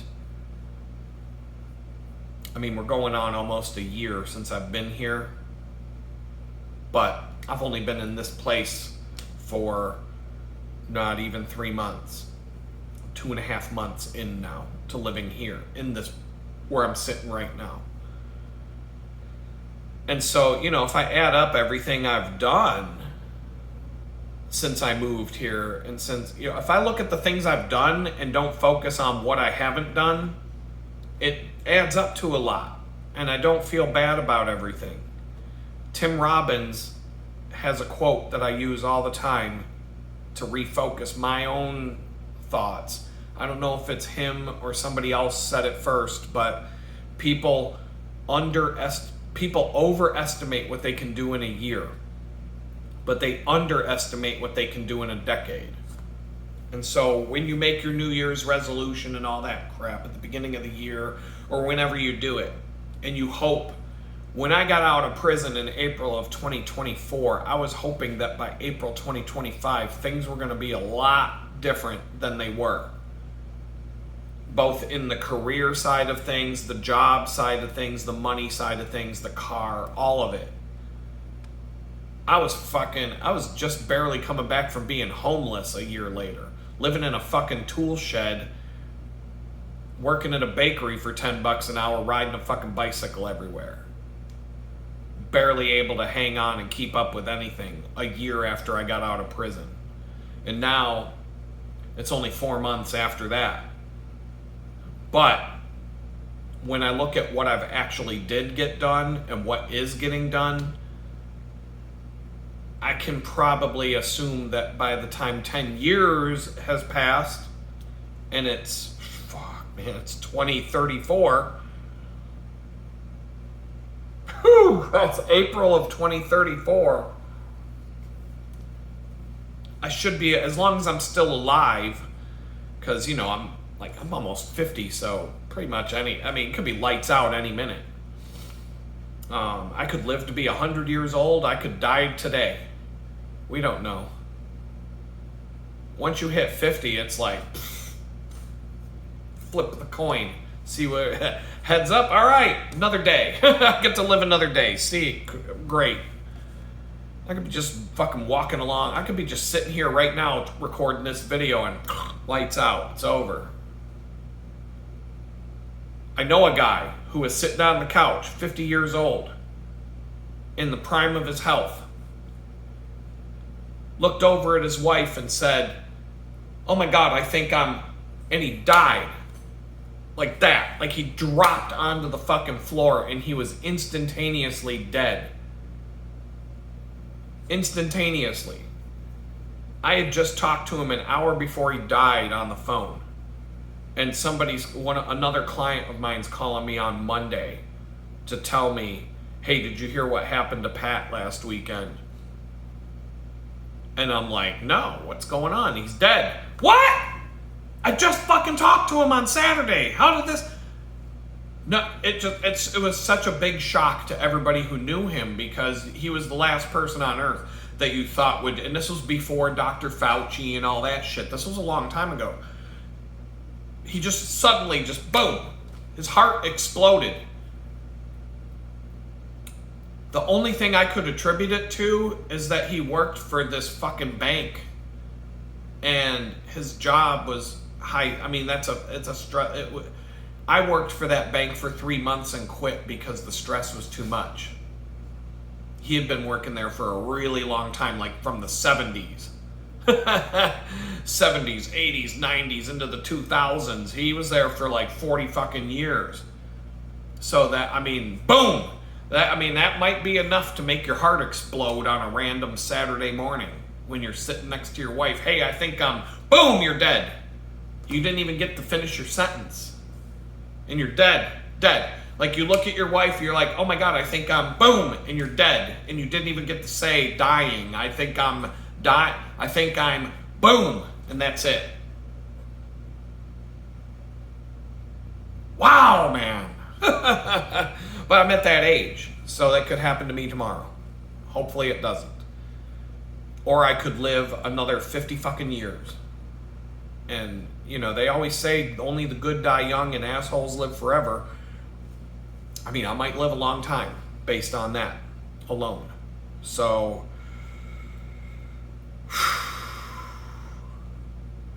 maybe I shouldn't become a good person. If I want to live a long, healthy life, maybe I should just stay an asshole forever. But anyway.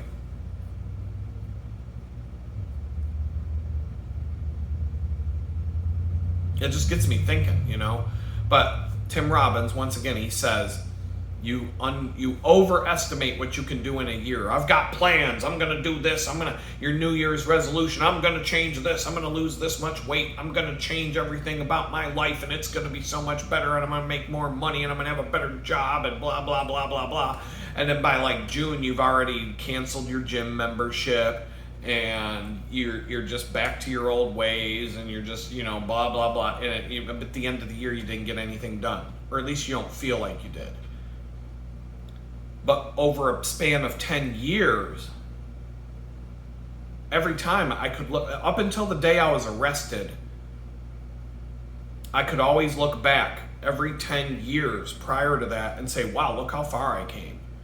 Like, major changes over 10 years. Like, not even the same, like, not even living the same life or the same person or any of that. Like, just completely mind blown by how much I could get done in 10 years. Like more than I ever thought I could do in 10 years. I never thought that 10 years from now I would be here when I was there. But a year, at the end of every year during those 10 years, I'd look back at the last year and think, man, I didn't get shit done.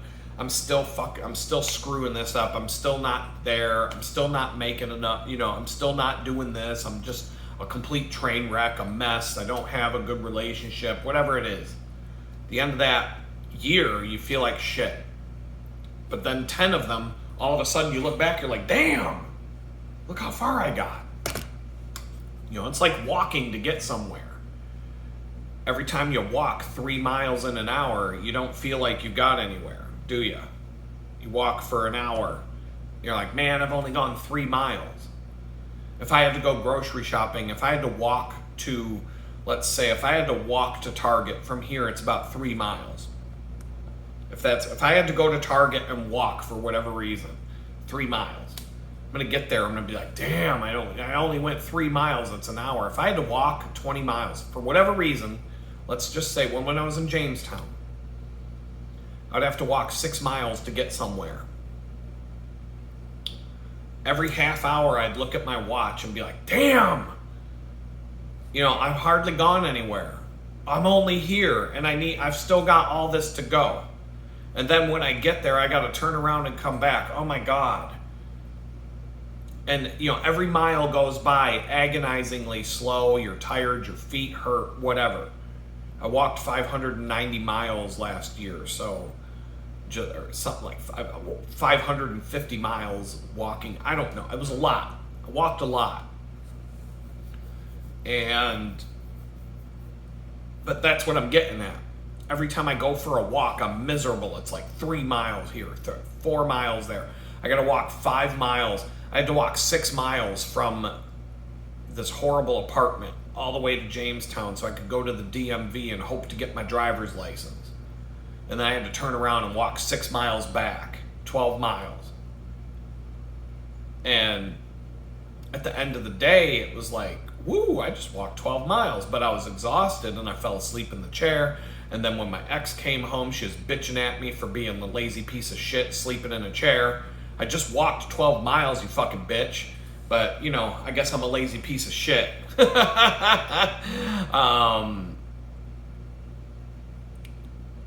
Didn't ask you for a ride. Let's see. Needed to get my driver's license so I could go get a fucking job because nobody will hire you without an ID, for fuck's sake. Anyway, get away from that. But anyway, at the end of the year, I mean, partly because I was a homeless piece of shit and didn't have anything going on, I walked 590 miles last year. Like, fuck. It's like hiking a fourth of the Appalachian Trail or more. Like a third of the Appalachian Trail. That's another thing. Like if you go hiking the Appalachian Trail, you could be hiking with a backpack with all your camping shit in it, 10 to 20 miles a day. And day after day after day, it's going to feel like you got nowhere. You're going to have a goal. I got to get to this town so I can stay in a hostel for a couple of days and let my feet recover. And whatever reason, the hills, the weather, whatever it is, you get halfway to the town, you're like, fuck! And day after day, you look at your progress on the map and you're like, damn!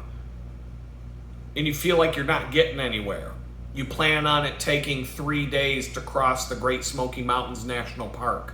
It takes you 5, for whatever reason. You get to Harper's Ferry, West Virginia.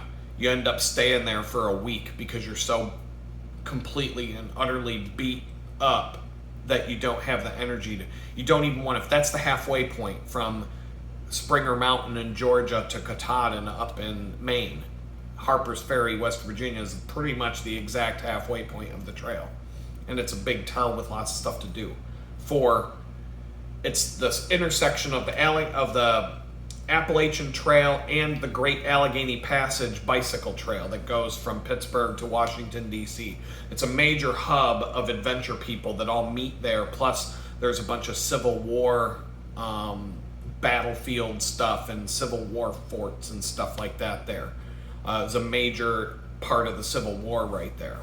So there's a whole bunch of people in that town every day who don't live there. And so you might decide to spend a week in Harper's Ferry recovering your body. You don't even want to put that backpack back on. You're like, fuck it, I just want to quit. But then you do it anyway. And you get up into the White Mountains in New Hampshire and you want to kill yourself because it's so bad. You go like 2 miles a day when you're used to hiking 10 to 20 miles a day because the terrain is so rugged. And then at some point, like however many months passed after you left Georgia, you're standing on top of that mountain in Maine and you're looking around, you're like, holy fuck, I just walked 2,700 miles on the Appalachian Trail. Yeah! Like you're all like, you can't even believe that you just did it. But while you're doing it, you don't feel like you're doing shit. And you feel like you're behind and you feel like you're just falling apart and you're not getting it done and you just want to quit and everything else under the sun until you get to the end. Until you get to the end, then you're like, oh wow, I did it. And look at this, look what I accomplished. And so that's kind of how life goes sometimes. You know, this, you got to look at it from a decade. Where were you at 10? Now, the worst day of my life was August 12th, 2022. I would have to say a year from then, life was better. A year from then, life was certainly better. A year from later, I'm here. So each year I can look back. So 3 years have gone by since the worst day of my life. And it's all better. It just keeps getting better. So if I go, okay, 7 years. If I go 10 years from 2022 to 2032, that's a little better than 20. I have a much higher chance of making it to 2032 than 2034, statistically speaking.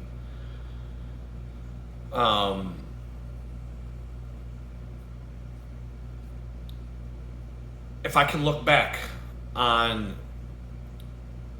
August 12th, 2032, and go 10 years back in time and say, wow, look how far everything, look how much I've accomplished since August 12th of 2022, when the fucking FBI drove a tank into my house over a Twitter post. Wow. Like, if I can do that, if I can say that when that date comes, that'll feel a lot like the day that you reach Katahdin at the end of the Appalachian Trail when you started in Georgia 3 months ago, 4 months ago, whatever it was. And all the hell that you went through to get there. That'll feel like being in Paris on the last day of the Tour de France, being completely destroyed because you just spent a month racing your bike around the country of France, 2,000 miles in a month. But now you're at the end, and now you've reached the end. You may be last place, and you're still gonna feel like you accomplished something. You're like, oh my God, it's finally over. I did it. I didn't crash out. I didn't quit. I made it to the end. You know, you might not be in the yellow jersey, but you made it to the end.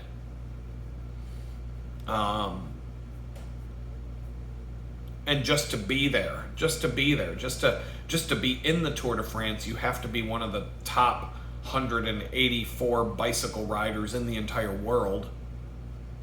You can't even get in the race unless you're in the top 200. And technically, the top 184 bike riders in the world get picked for that. So out of the world, if you're in the top 200, so I go on Strava and I look at segments that I'm riding, and it'll say you're 1,272nd place on this segment. And I'll look and it'll say out of 3,000 something or other people, you're in the top 49%. Oh, at least I'm in the top half. So that's on Strava. That's one segment here in Houston I'm competing against. Sometimes these segments have 8,000 people registered as having rode that stretch, and they're ranking your time against 8,000 people. And you might be, in some of these cases, I'm in the top 1,000. And there's a couple of segments here in Houston, I'm in the top 50. There might be one that I'm in the top 10, but I can't remember. I don't know if I'm in the top 10 on it, but I'm like 12 seconds away from taking first place in this one segment. Because I try. There's one segment that I'm actually trying to get the king of whatever the fuck they call it, the winner. And so, but if you're in the Tour de France, how many bicycle rides? That's Houston. That's, that's 8,000 people in the city of Houston who have ridden their bike on that road. And if you can get into that, imagine being one of the top 200 bike riders in the entire planet Earth. Imagine how many people are riding their fucking bicycles on planet Earth right now. And if you're one of the top 200 of those, imagine what you go through to become one of the top 200. So if you come in last place at the Tour de France, you're still better than 3 billion people who rode their fucking bicycle last year. You know what I mean? So it's like, you're still the top of the top at that point. And, it doesn't mean you can win the Tour de France. It just means that you're better than billions of other people. You're at the top. You're in the top echelon just to get into that race. And so even just finishing that race, just getting to the end, they had like 25 riders drop out or crash out or get hurt. I think it was 25 riders fell out of the race and had to abandon the race. Out of 184, it was down to like 159 or 160 actually made it to Paris and finished the race. So, you're one of the 160 something. You're one of the best 160 bike riders on earth. Even if you come and play it, last place at the Tour de France means you're the 160th best rider on earth, on the planet Earth. Out of a billion people that have bicycles on the planet. And that's not really that bad of a result when you look at it that way. So you can still feel good about your accomplishment even if you don't come home with any stuffed animals or trophies or colored jerseys of any kind. You can still take pride in the fact that you did it and you were in it and you hung out with Tadej Pogacar or whoever else, Metallica dude and everybody else that took part. Metallica dude didn't come home with any prizes. But he's the United States national champion road racing guy right now. He's wearing the national championship jersey, big giant American flag on it. Can't miss him. Stands right out from a crowd of 200 riders. Boom, there he is. It's just as outlandish and stands right out as much as the yellow jersey. So is he coming home? Andy proposed to his girlfriend on the last day of the Tour de France while he's standing in Paris at the finish line. So he still had he's gonna have good memories of coming in close to last place at the Tour de France. You know what I'm saying? He's still living the dream. So these are all just lessons for people, including myself, to just keep in mind that even when things are going shitty and you don't feel like you're making any progress, sometimes you just got to sit back and take stock of where you were and where you are. And I'm already seeing, like 3 years ago, look where I was. I was sitting in a fucking jail cell being tortured, literally tortured by the FBI. 3 years ago today, I was in a room with no toilet and a hole in the middle of the room.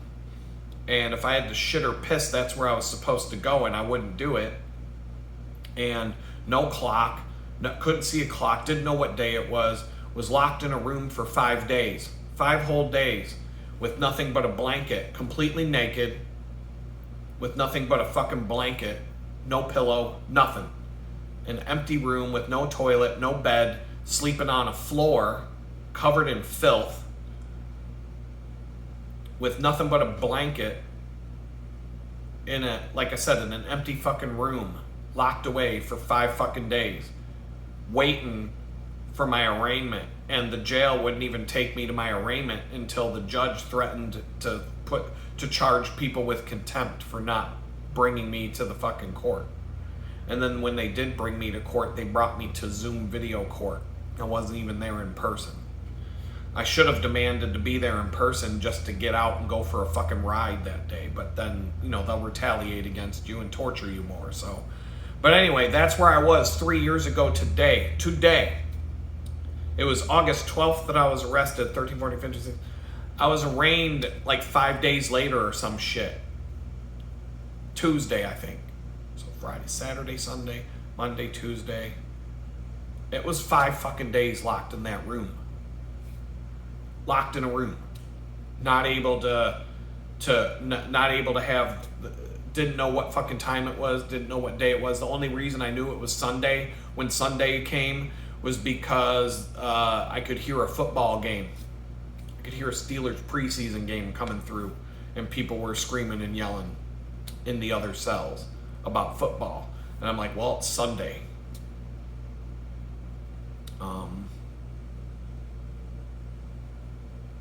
So if I look at that, that's where I was 3 years ago, and now I'm sitting here. I think I'm doing all right. And with that, I'm going to say peace out. We'll talk again.